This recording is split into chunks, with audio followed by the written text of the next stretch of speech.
Eu sou o pastor Valmir Barcelos, professor do Instituto Quírios Teologia e Capacitação Ministerial, e eu quero falar com vocês a respeito de uma pergunta que sempre me é feita, e essa pergunta parece que ela é uma celeuma no meio cristão, né? Normalmente as pessoas me perguntam: pastor, qual é a sua opinião sobre pastora no ministério cristão? Bom, então, a primeira coisa que eu queria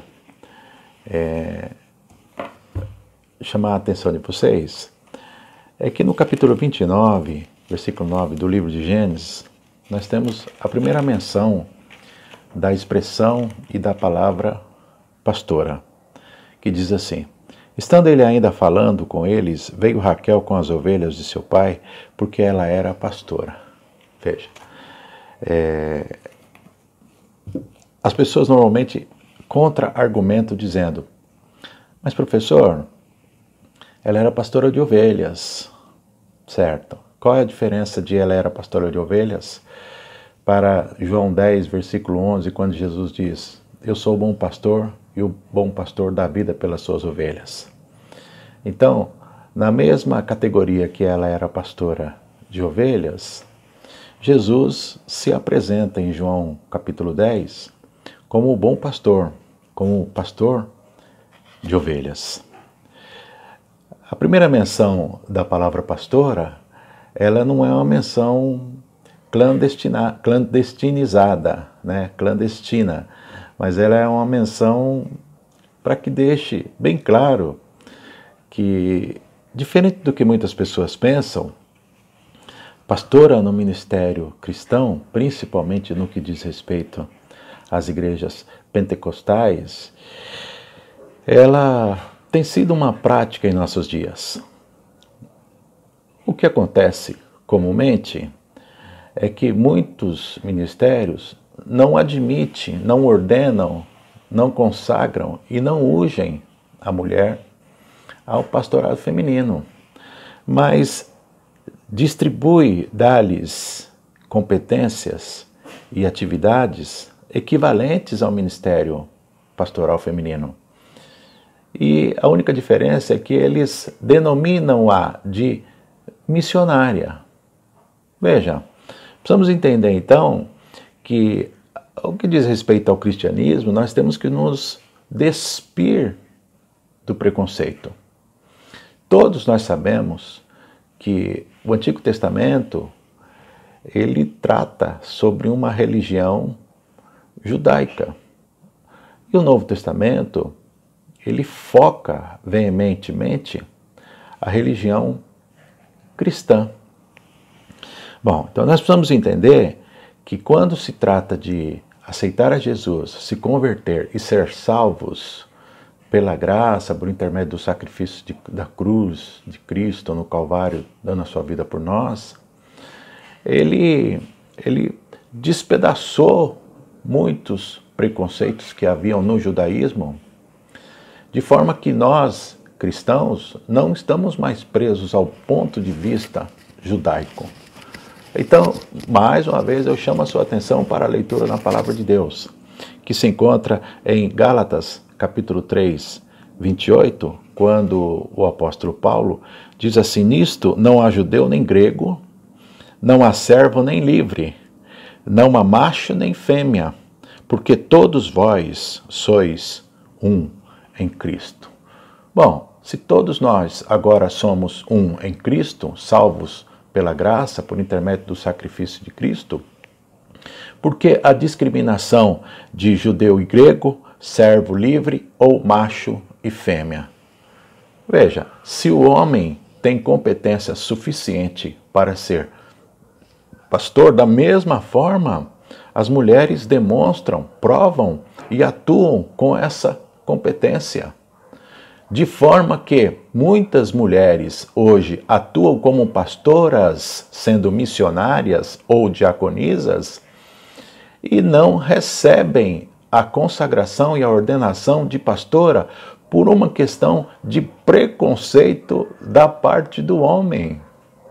O mesmo homem que algumas vezes consagra outros homens ao pastorado que não mostram a mesma competência. Existem até alguns ministérios que consagram ao pastorado filhos, genros, cunhados e netos do pastor ou do pastor presidente, mesmo sem eles demonstrarem tal capacidade, formação e competência. Pergunto eu, sem criar nenhuma suspeita, seria preferência ou seria transferência de patrimônio ou nepotismo? Por que mulheres com tamanha competência não podem ser ordenadas, consagradas e ungidas ao pastorado? E homens com muito menos competência podem ser, mesmo sem ter sido vocacionados por Deus para tal sacerdócio?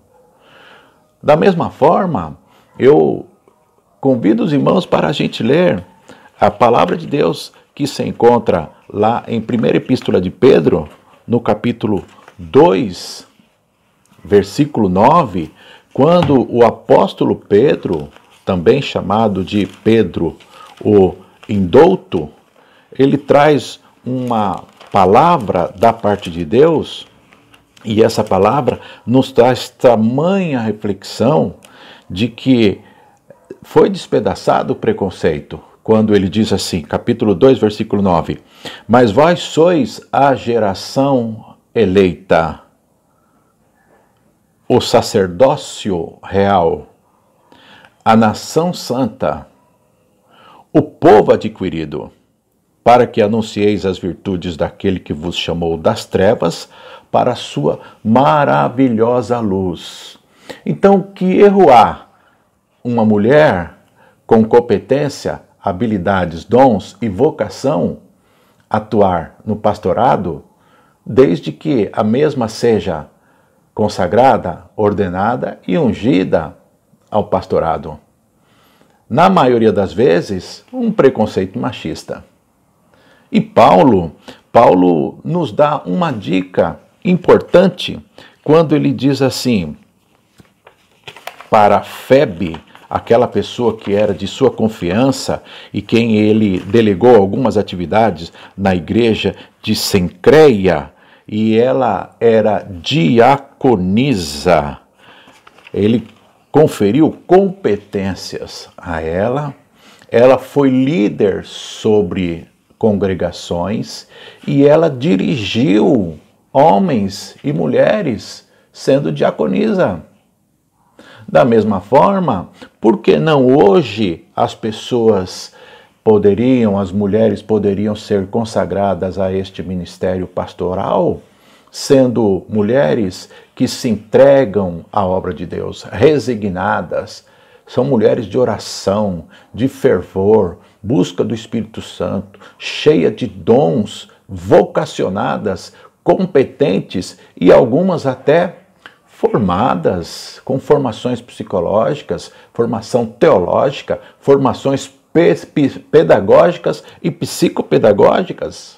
Nós precisamos entender que a atividade pastoral é, antes de tudo, um dom. E que quando o homem limita determinadas pessoas a determinadas ações, ele pode estar determinando o crescimento do reino. E o reino não é dele. Imagino eu.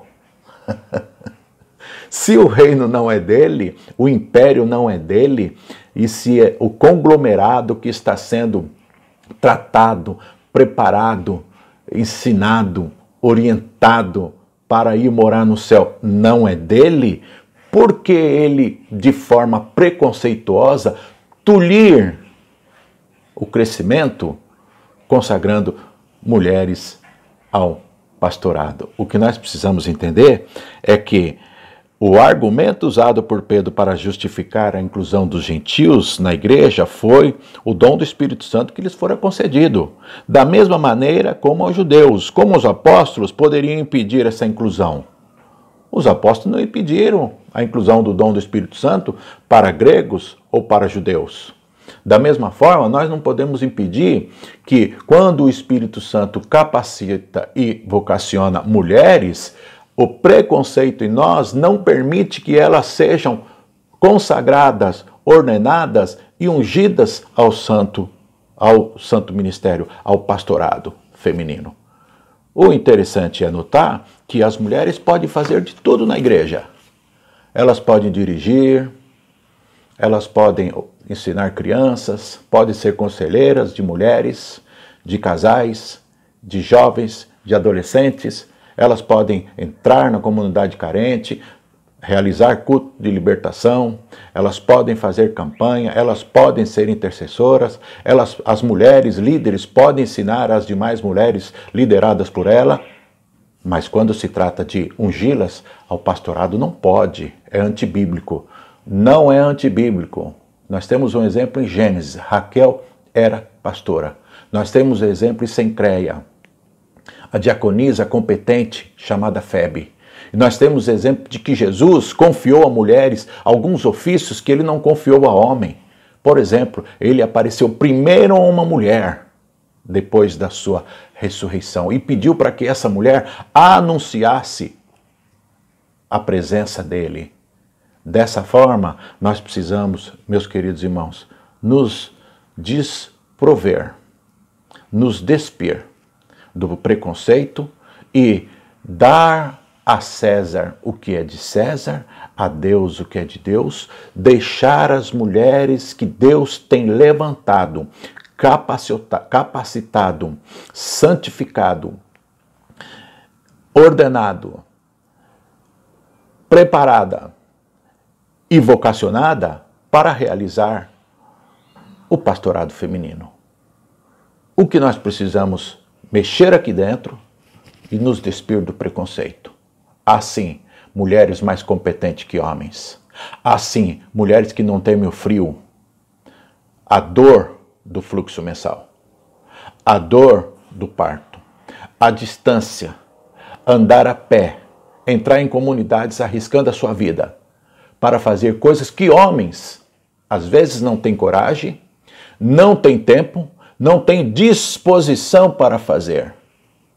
Então, quando se trata de reino, nós, homens, não podemos impedir o avanço do crescimento do reino, porque existe um machismo aqui dentro em não reconhecer a capacidade que o Senhor Deus as concedeu. Dessa forma, eu encerro aqui as minhas palavras, agradecendo a sua atenção e dizendo, mais assuntos como esse, nós traremos a nossa opinião embasada na palavra de Deus. Deus em Cristo vos abençoe. Em nome de Jesus.